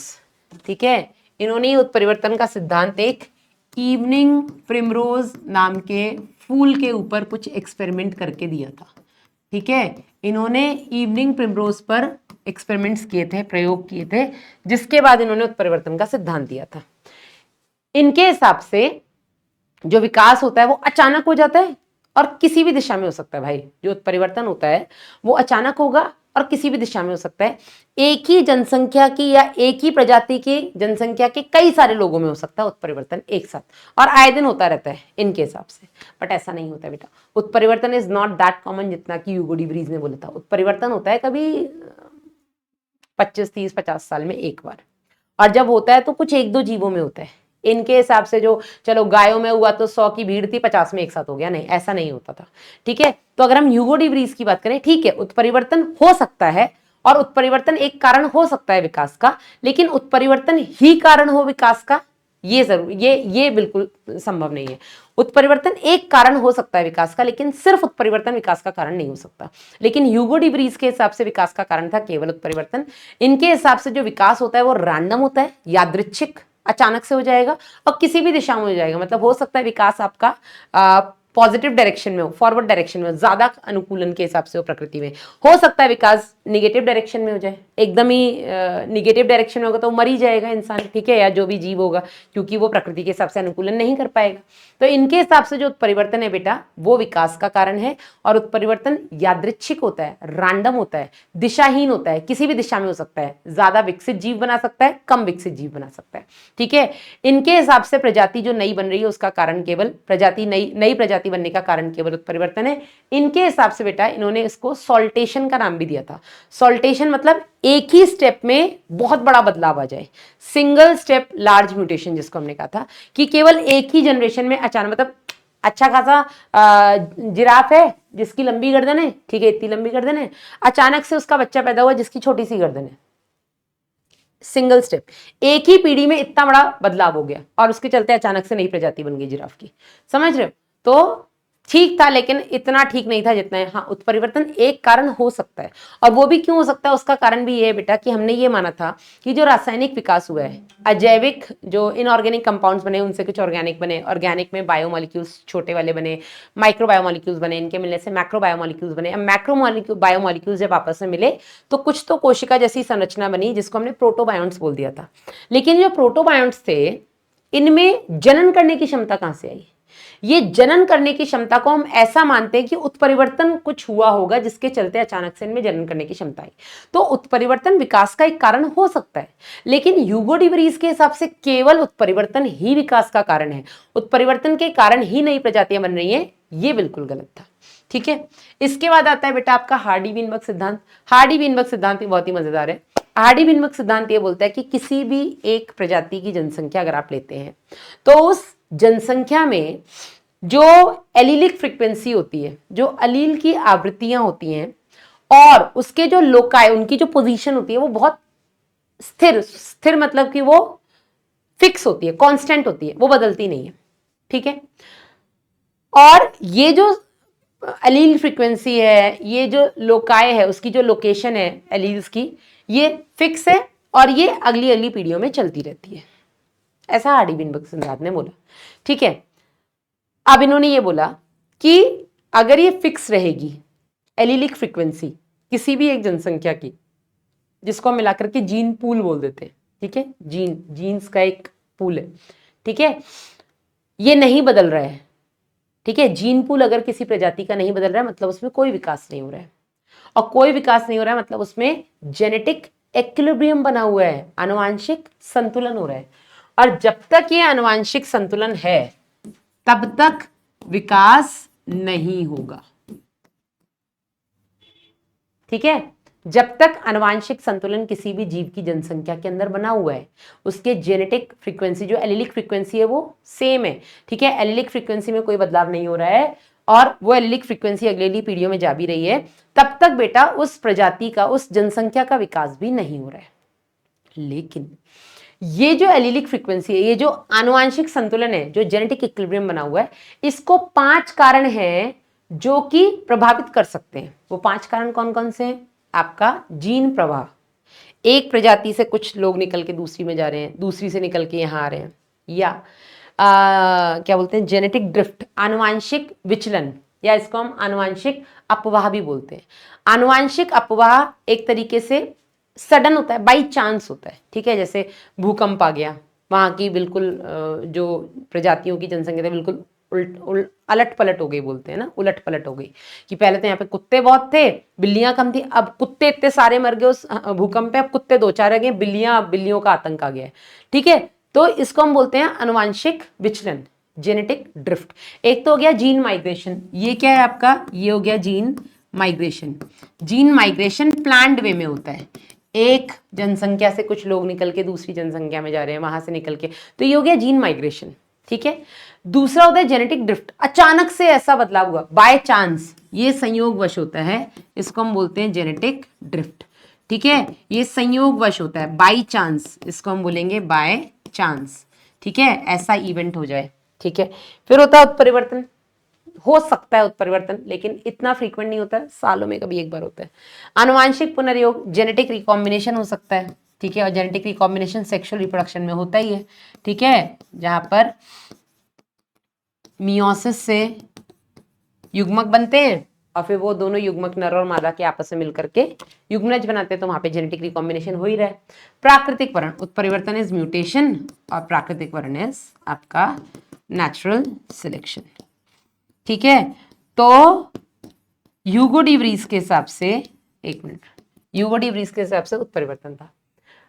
हार्डी विनबर्ग सिद्धांत के हिसाब से जो एलिलिक फ्रीक्वेंसी है बेटा किसी भी पॉपुलेशन में, इसमें एक लक्षण के लिए 2 एलील्स रिस्पॉन्सिबल हैं, किसी भी एक लक्षण के लिए 2 एलील्स रिस्पॉन्सिबल हैं, और ये जो 2 एलील्स है, इनमें एक प्रभावी एलील है, इनमें एक में बड़ा एक्स बना देते हैं, एक छोटा एक्स बना देते हैं, ऐसा कर देते हैं ना। जो बड़ा एक्स है बेटा, इसको हम बोलेंगे कि ये प्रभावी एलील है, इसको हम बोलते हैं डोमिनेंट एलील, ये प्रभावी एलील है, इसको हम बोलेंगे ये डोमिनेंट है, और जो डोमिनेंट होगा वो ही अपने आप को एक्सप्रेस करेगा। जेनेटिक्स में आप लोगों ने पढ़ा है, जो डोमिनेंट होगा वो फिनोटाइप में दिखेगा, जो रिसेसिव होगा वो फिनोटाइपिक में नहीं दिखेगा, लेकिन जीन्स में, जीनोटाइप में दिखेगा। और जो स्मॉल एक्स है ये अप्रभावी है, अप्रभावी मतलब कि ये रिसेसिव अलील है, ये रिसेसिव अलील है, ये फिनोटाइप में नहीं दिखेगा, ये बाह्य आकारिकी में नहीं दिखेगा, लेकिन जीन्स में प्रेजेंट है, ठीक है।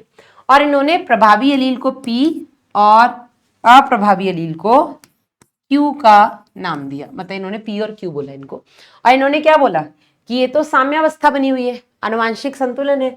इस आनुवांशिक संतुलन का मतलब हो गया कि P plus Q equals to 1, संतुलन कांस्टेंट है। इन्होंने क्या बोला, एलिलिक फ्रीक्वेंसी कांस्टेंट है, और इसमें ये जो कांस्टेंट है ये अगली अगली पीढ़ियों में लगातार जा रही है, इसी को इन्होंने आनुवांशिक संतुलन बोला। लेकिन ये आनुवांशिक संतुलन 5 कारणों से प्रभावित हो सकता है। क्या है वो 5 कारण? जेनेटिक ड्रिफ्ट, जेनेटिक माइग्रेशन या gene migration, mutation, genetic recombination and natural selection, ठीक है। तो P plus Q equals to 1, और इसको इन्होंने बोला P प्लस क्यू का होल स्क्वायर, जिसमें P square plus Q square plus 2PQ equals to 1। यहाँ पर P स्क्वायर क्या है बेटा? P स्क्वायर मतलब डोमिनेटिंग, या क्या बोलेंगे इसको, होमोजाइगस, होमोजाइगस, ये हो गया आपका होमोजाइगस डोमिनेंट, समयुग्मजी डोमिनेंट, डोमिनेंट समयुग्मजी प्रभावी, ठीक है। क्यू स्क्वायर क्या हो गया आपका? होमोजाइगस रिसेसिव,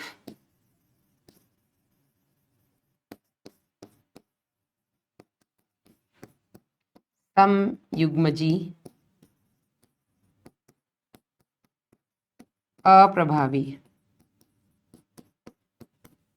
और तीसरा हो गया 2PQ, इसका मतलब हो गया हेट्रोजाइगस डोमिनेंट, विषम युग्मजी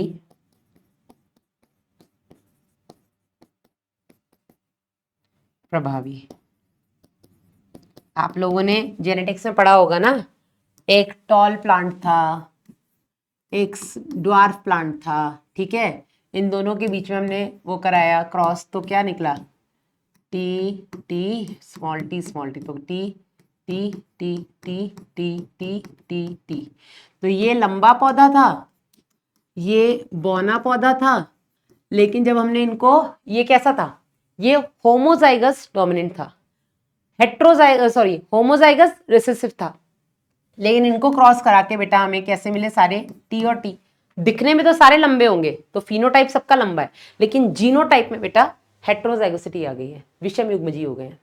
अब अगर हम इस टी को, आप बैक क्रॉस भी पढ़ा होगा, टी को अगर हम इससे क्रॉस कराएंगे तो हमें कैपिटल टी समयुग्मजी प्रभावी, ठीक है, समयुग्मजी लंबे और विषम युग्मजी भी लंबे मिलेंगे, है ना, ऐसा ही कुछ था, पढ़ा होगा आप लोगों ने, ठीक है। तो यहां पर से बेटा एग्जाम आपका क्वेश्चन आता है, न्यूमेरिकल बेस्ड क्वेश्चन आता है कि अगर किसी भी प्रजाति में किसी भी एक लक्षण की बात बोल देंगे कि जो एलिलिक फ्रीक्वेंसी है वो 0.4 है, ठीक है, मतलब P आपका 0.4 है, जो डोमिनेंट एलील की फ्रीक्वेंसी है वो 0.4 है, तो Q क्या होगा, या ऐसे बोल देंगे कि इस प्रजाति में विषम युग्मजी प्रभावी की फ्रीक्वेंसी क्या होगी। अगर आपको P पता है तो 2PQ निकाल सकते हो ना। अगर आपका P है 0.4 तो आपका Q कितना हो जाएगा, 1 माइनस 0.4 यानी कि 0.6, ठीक है। तो P square plus 2PQ plus Q square निकाल सकते हो। P स्क्वायर हो जाएगा 0.4 का स्क्वायर यानी कि 0.16, ठीक है। 2PQ कितना हो जाएगा, 2 इंटू 0.4 0.48 और Q स्क्वायर कितना हो जाएगा 0.36, ठीक है। तो ऐसे ही क्वेश्चन आते हैं। आगे बढ़ते हैं बेटा, देखो प्राकृतिक वर्ण ही चल रहा है पूरे चैप्टर में, प्राकृतिक वर्ण के प्रकार पूछे मतलब बताए गए इस चित्र में। प्राकृतिक वर्ण जो होता है वो आपका 3 तरीके का होता है। सबसे पहला है आपका स्थिर प्राकृतिक वर्ण, जिसको हम बोलते हैं स्थायित्व, स्थायी कारक, स्थायी कारक, स्टेबलाइजिंग नेचुरल सिलेक्शन। दूसरा है बेटा आपका दिशात्मक, डायरेक्शनल नेचुरल सिलेक्शन, दिशात्मक इज डायरेक्शनल नेचुरल सिलेक्शन। और तीसरा है आपका डाइवर्सिफाइंग या डिसरप्टिव, इसको हम बोलते हैं डाइवर्सिफाइंग या डिसरप्टिव, हिंदी में हम इसको बोलते हैं विदारक प्राकृतिक वर्ण, ठीक है। तो ये आपके प्राकृतिक वर्ण के प्रकार है, ठीक है, प्राकृतिक वर्ण के प्रकार 3 तरीके के हमने बता दिए, आपका स्थायी, दिशात्मक और डाइवर्सिफाइंग। स्थायी में क्या होता है बेटा, जो मीन वैल्यू होता है, मीन वैल्यू मतलब जो आपका एवरेज कैरेक्टर है, एवरेज कैरेक्टर का यहाँ पर जनसंख्या बढ़ती है, ठीक है। तो यहाँ पर बेटा जो एवरेज लक्षण है उसकी संख्या बढ़ती है, और इसका मैंने आपको उदाहरण दिया था, 2.5 से 3.5 किलो के बच्चे, उनके जीवित रहने की संभावना सबसे ज्यादा होती है। बच्चे का वजन 2.5 किलो से कम है तो बेटा हम नॉर्मल डिलीवरी की बात करें तो पैदा होगा तो उसको संभालने में दिक्कत है ना, हो सकता है वो मर जाए क्योंकि उसका वजन बहुत कम है ना। और अगर 3.5 किलो से ज्यादा बच्चा है तो नॉर्मल डिलीवरी उसका पैदा हो जाते हैं, लेकिन संभावना कम रहती है ना, वो कॉम्प्लिकेशंस आ जाते हैं, माँ के लिए भी बच्चे के लिए भी। 4 किलो 4.5 किलो का बच्चा है तो और दिक्कत हो जाएगी, ठीक है। तो ये हो गया बेटा आपका स्थायी, जिसमें एवरेज लक्षण 2.5 से 3.5 किलो का वजन का बच्चा बढ़ रहा है। दिशात्मक में बेटा मैंने आपको बताया था, एक विशिष्ट लक्षण की संख्या बढ़ेगी, है ना। उदाहरण मैंने आपको बताया था गाय, सबके किसानों के पास गाय है जो कि 2-4 लीटर दूध देती है, जो 8-10 लीटर दूध देती है, एक 15 लीटर। तो हर कोई चाहेगा हमारे पास ऐसी गाय जो 15 लीटर दूध दे, तो सुपर गाय उनकी हो गई 15 लीटर, वो बार बार 15 लीटर वाली गाय को ही ब्रीड कराएंगे और ऐसे बच्चे पैदा करेंगे जो ज्यादा से ज्यादा मात्रा में दूध दें, है ना। तो उस गांव में धीरे धीरे हो सकता है कम दूध देने वाली हो, मध्यम मात्रा में दूध देने वालों की संख्या कम होती जाए। ठीक है, डाइवर्सिफाइंग नेचुरल सिलेक्शन में दोनों जो विशिष्ट लक्षण है, दोनों शिखर लक्षण जो है, शिखर मतलब कम और ज्यादा वाले, है ना, एक कम या ज्यादा, इनकी बेटा वृद्धि होती है, जबकि जो मध्य लक्षण होता है उसकी संख्या कम होती जाती है। उदाहरण मैंने आपको बताया था कि ऐसे कीड़े जो मिट्टी के रंग के और ऐसे जो घास के रंग के, ये तो बच जाएंगे क्योंकि या तो मिट्टी है या घास है जमीन पे, वो पेड़ पे रहते नहीं है। तो मिट्टी के रंग के हैं तो छुप जाएंगे, आपके घास के रंग के हैं तो छुप जाएंगे। लेकिन अगर वो लाल पीले अलग से चमकेंगे तो बेटा शिकारी आकर उनको खा जाएगा। तो एक्सट्रीम लक्षण बच रहे हैं, बाकी खत्म होते जा रहे हैं। ठीक है, तो ये हो गया था अपना प्राकृतिक वर्ण के प्रकार। अगला टॉपिक है बेटा आपका विकास का संक्षिप्त विवरण, है ना, समरी आपके पूरे एवोल्यूशन की। यहाँ पे एनसीईआरटी में कुछ डेटा लिखे हुए हैं, वो डेटा आपके लिए इंपॉर्टेंट है, जिसमें सबसे पहला है बेटा आपका लगभग 2000 मिलियन वर्ष पूर्व पृथ्वी पर पहला सेलुलर फॉर्म ऑफ लाइफ आया, कोशिकीय रूप आया। 500 मिलियन वर्ष पूर्व अकशेरुकी बने और वो क्रियाशील हुए। फिर जबड़े रहित मछलियां जो आपके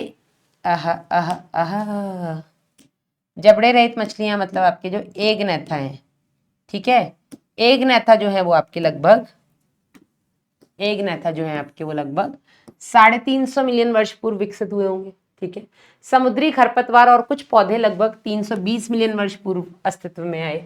ठीक है, लगभग 350 मिलियन वर्ष पूर्व जो मतलब मजबूत पखों वाली जो मछलियां थी वो जमीन पर आई, पानी में गई और इन्हीं से बाद में उभयचर बने। ठीक है, 1938 में दक्षिण अफ्रीका में सिलोकैंथ नामक मछली पकड़ी गई, जिसको ऐसा माना जाता था ये विलुप्त हो चुकी है।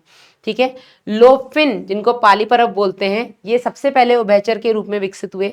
इन्हीं उभयचर से बेटा आधुनिक सरीसृप बने लगभग 200 मिलियन वर्ष पूर्व। यही सरीसृप बेटा पक्षी में विकसित हो गए, यही सरीसृप स्तनियों के पूर्वज हैं। एग्जैक्टली सरीसृपों के साथ क्या हुआ नोबडी नोज, कोई तो मतलब डायनासोर के साथ। ठीक है, सरीसृप का ही एक उदाहरण डायनासोर। एक समय ऐसा था जब पूरी पृथ्वी पर केवल डायनासोर का आधिपत्य हो गया था, मतलब बिल्कुल ऐसे खूंखार हो गए थे, वो बाकियों को खा जाते थे, मार देते थे। ठीक है, तो लगभग 65 मिलियन वर्ष पूर्व, लगभग 65 मिलियन वर्ष पूर्व बेटा डायनासोर अचानक से पृथ्वी से गायब हो गए।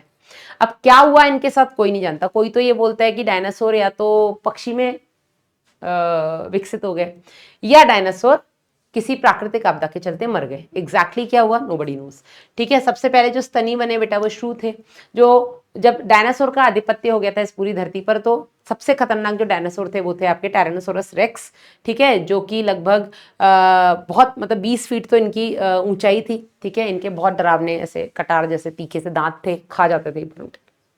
ठीक है, अब यहाँ पर उभयचर से सरीसृप में जो विकास हुआ बेटा, यहाँ पर आपको उभयचर और सरीसृप के बारे में पता होना चाहिए। उभयचर कौन है बेटा, जो धरती पर भी रहते हैं और इनको पानी भी चाहिए। ठीक है, अपने जीवन काल को पूरा करने के लिए इनको दोनों चाहिए। पानी तो चाहिए ही चाहिए, क्योंकि ये जमीन पर जनन नहीं कर सकते। क्यों नहीं कर सकते जमीन पर जनन? अगर ये जमीन पर अंडे देंगे, उभयचर अंडे देते हैं, अंडजनक होते हैं। अगर ये जमीन पर अंडे देंगे तो बेटा इनके अंडों के बाहर एक हार्ड शेल नहीं होता, कठोर कवच नहीं होता, जिसकी वजह से जमीन पर तो गर्मी है तो वो डिहाइड्रेट हो सकते हैं, सूख जाएगा, बच्चा कभी बनेगा नहीं, तो इनकी प्रजातियां खत्म हो जाएंगी। सरीसृप में बेटा ये एक एडवांस्ड फीचर था। सरीसृप पूरी तरीके से, हालांकि कुछ सरीसृप ऐसे तो पानी में रहते हैं, सरीसृप पूरी तरीके से जमीन पर रहने के हिसाब से विकसित हुए। इनके जो अंडे थे बेटा उनमें हार्ड जो शेल था, कठोर कवच था, जो इनको डिहाइड्रेट होने से बचा लेते थे और ये जमीन पर भी अंडे दे सकते थे, उनसे बच्चे पैदा हो सकते थे। ठीक है, यानी सरीसृप से पक्षी और स्तनी दोनों बने। तो सरीसृप से आज के जो मॉडर्न डे सरीसृप हैं वो भी, उनके पूर्वज भी आधुनिक सरीसृप थे। जो पक्षी है इनके पूर्वज भी सरीसृप हैं और जो स्तनी है इनके पूर्वज भी सरीसृप हैं। अब बेटा आपकी एनसीईआरटी में दो ये फिगर्स हैं, ये आप एक बार देख लेना। ये मानो कि पृथ्वी कितनी पुरानी है, पृथ्वी की उम्र है बेटा 4.5 बिलियन वर्ष पूर्व, 4.5 BY। अब इस 4.5 बिलियन वर्ष पूर्व मतलब या हम एक तरह से बोल सकते हैं कि पृथ्वी की जो उम्र है वो 4.5 बिलियन वर्ष की है। हमारी कितनी है? तुम्हारी होगी अभी 17-18 साल, हमारी उससे दुगनी से थोड़ा और ज्यादा कम मान लो, है ना। तो जो पृथ्वी की उम्र है बेटा, अब जैसे हमने हमारी उम्र को कुछ छोटे छोटे भागों में बांटा है कि ये बचपन, ये नवजात शिशु है, ये इन्फेंट है, ये टॉडलर है, ये स्कूल एज है, ये टीनेजर है, ये एडल्ट है ना, ये वृद्धावस्था है। तो इसी तरीके से बेटा हमने पृथ्वी की उम्र को भी कुछ भागों में बांट दिया है, कुछ एराज में बांट दिया है। एक तो अपना एजोइक एरा है, उसके बारे में यहाँ पे जिक्र नहीं, यहाँ पे केवल 3 एरा का जिक्र है। पैलियोजोइक एरा, ठीक है, मीजोजोइक एरा, दिखी नहीं, पैलियोजोइक एरा, मीजोजोइक एरा और सीनोजोइक एरा, पीएमसी, ठीक है, पैलियोजोइक, मीजोजोइक, सीनोजोइक एरा। अब इन एरा को भी हमने छोटे छोटे पीरियड से बांट दिया है। जैसे हमने क्या बोला कि आपका 12 से 18 साल वाली उम्र एडोलेसेंस की होती है, 12 से पहले वाली बचपन है, ठीक है, लेकिन बचपन में भी हमने क्या बोला, 1 महीने का मतलब नियोनेट है, ठीक है, 1 साल तक का इन्फेंट है, 2 साल तक का प्री स्कूल है या टॉडलर है, 3 से 5 साल वाला वो स्कूल, प्री स्कूल एज होती है, ठीक है, जो भी है। तो हमने उस बचपन को भी छोटे छोटे भागों में विभाजित किया। इसी तरीके से बेटा पहले तो हमने पृथ्वी की जो उम्र है 4.5 बिलियन वर्ष की, उसको हमने कुछ एराज में डिवाइड किया, एजोइक एरा, फिर यहाँ पे अपना 5 एरा है, ठीक है। हमारे यहाँ पे 3 मेंशन है, प्रोटेरोजोइक, आपका सॉरी पैलियोजोइक, मीजोजोइक और सीनोजोइक। वैसे 5 है, एजोइक, प्रोटेरोजोइक, उनको छोड़ दो, यहाँ पे जिक्र नहीं है। Palaeo, Meso, Cenozoic era. अब इन एरास को छोटे छोटे पीरियड में बांटा गया है ना, साइलूरियन पीरियड, डिवोनियन पीरियड, कार्बोनिफेरस और पर्मियन पीरियड। ये 4 पीरियड्स बेटा आपके पैलियोजोइक एरा के हैं। मीजोजोइक एरा में ट्रायसिक, जुरासिक और क्रिटेशियस 3 पीरियड है। और अभी जो अपना रिसेंट चल रहा है सीनोजोइक एरा, इसमें टर्शरी पीरियड और क्वाटरनरी पीरियड, ठीक है। तो हमने इन एरास को पीरियड्स में डिवाइड किया। अब इंपॉर्टेंट बेटा यहां से जो क्वेश्चन बनता है वो ये, आपको ये पता होना चाहिए कि आपके जुरासिक पीरियड में कौन कौन से, जुरासिक पीरियड में डायनासोर्स थे, आपने मूवी देखी जुरासिक वर्ल्ड, है ना, तो जुरासिक पीरियड में डायनासोर्स थे, जीवों में, जंतुओं में। लेकिन पादप में कौन थे जुरासिक में? शाकीय लाइकोपोड्स थे, पर्णांग थे, शंकुवस थे और साइकैड्स थे, ठीक है। तो आपके मीजोजोइक एरा के जुरासिक पीरियड में ये सारे पादप थे। आज की डेट में यानी हम सीनोजोइक एरा में हैं, सीनोजोइक एरा के हम क्वाटरनरी पीरियड में हैं, चतुर्थ पीरियड में है। और इसमें बेटा ये अपने जितने भी मॉडर्न है, एंजियोस्पर्म्स, जिम्नोस्पर्म, ये सारे जितने भी मॉडर्न प्लांट्स हैं वो सारे आज की डेट में, ठीक है। तो आपको बस ये पता होना चाहिए क्रिटेशियस पीरियड जो था मीजोइक एरा में, उस टाइप पे कौन थे? तो यहाँ पर आपके स्फोनोसिप्स, हार्स्टेल्स थे, जिंगोस थे, नीटल्स थे, और इसके बिल्कुल एंड में, क्रिटेशियस के बिल्कुल एंड में आपके डाइकोटसाई थे। ये बस आपको पता होना चाहिए, ठीक है। अब अगर यहाँ पर एनिमल से बहुत ज्यादा ऐसे क्वेश्चंस नहीं है, लेकिन आपको ये पता होना चाहिए कि जो स्तनधारी पक्षी और मगरमच्छ है, ठीक है, ये सब आपके सरीसृप हो गए, है ना, ये सब आपके सरीसृप हो गए, है ना, ये पक्षी हो गए और स्तनी हो गए। इन सबके जो पूर्वज थे बेटा वो सरीसृप ही थे, यही मैंने आपको बताया। सरीसृप से ही आज के सरीसृप बने हैं, सरीसृप से ही पक्षी इवॉल्व हुए हैं और सरीसृप से ही स्तनी विकसित हुए, ठीक है। अब डायनासोर तो विलुप्त हो गए, ठीक है, ये डायनासोर यहाँ तक आए, विलुप्त हो गए, इनके अभी हमें कोई सच इनके औलादें देखने को नहीं मिलती है। हाँ, यहाँ पर बेटा जो आपके पॉलिकोसोर्स थे, इनसे बने थेरेप्सिड्स और थेरेप्सिड्स से बने स्तनी। बस आपको इतना पता होना चाहिए कि आज के यहाँ से बहुत ज्यादा ऐसे क्वेश्चन नहीं आया, लेकिन हाँ पादपों वाले से तो आया है, ठीक है। So this is all about summary. मानव की उत्पत्ति और विकास की अगर हम बात करें तो ये टेबल मैं आपको 12 बताती हूँ, फिर बता रही हूँ। ड्रायोपेथिकस, रामापेथिकस सबसे पहले लगभग 15 मिलियन वर्ष पूर्व विकसित या उत्पन्न हुए जीव थे जो हमारे पूर्वज हैं, ठीक है। अब इसमें ड्रायोपेथिकस बेटा ज्यादा वनमानुष जैसे थे, ठीक है। ड्रायोपेथिकस कैसे थे बेटा? ये वनमानुष जैसे थे, और जिनको हम बोलते हैं एप जैसे। और रामापेथिकस बेटा मनुष्य जैसे थे, हमारे जैसे थे, ठीक है। इनसे रामापेथिकस से बने ऑस्ट्रेलोपेथिकस लगभग 2 मिलियन वर्ष पूर्व। ये इनका कपाली क्षमता ये आपको पता होनी चाहिए सबकी, ठीक है, 500। फिर आपके होमो हेबिलिस 650 से 800, होमो इरेक्टस 900, निएंडरथल्स बने आपके इनकी 1400। हमारी बेटा आपको पता ही है लगभग 1350 से 1400, ठीक है। बीच में क्रोमैग्नन है, इनकी 1600 सीसी तक भी क्रेनियल कैपेसिटी थी, ठीक है। तो हमसे ज्यादा निएंडरथल्स की थी। फिर बेटा जो ऑस्ट्रेलोपिथिकस थे ये पत्थर के हथियार से शिकार करते थे, भोजन में लगभग ये फल ही खाते थे।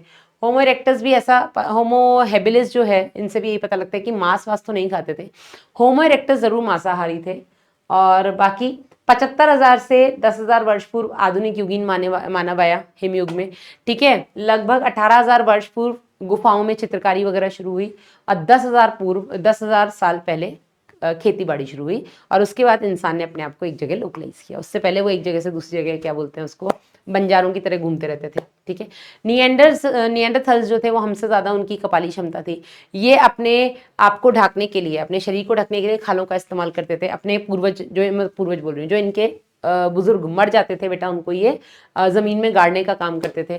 तो ये कुछ हो गया मानव की उत्पत्ति और विकास। यहाँ पर हम देखते हैं कि हमारा जो मस्तिष्क है या हमारा जो कपाल है, ये काफ़ी हद तक चिंपांजी के बच्चे के मस्तिष्क जैसा है। चिंपांजी का एडल्ट हमसे अलग है, लेकिन चिंपांजी के बच्चे का जो बेटा कपाल है, ये काफ़ी हद तक हमारे जैसा है। ठीक है, चिंपांजी के बच्चे का और हमारा एक जैसा कपाल है। So this is all about. Homework में बेटा मैं आपको इसका पीडीएफ दे दूंगी, क्लास का नोट्स का पीडीएफ दे दूंगी।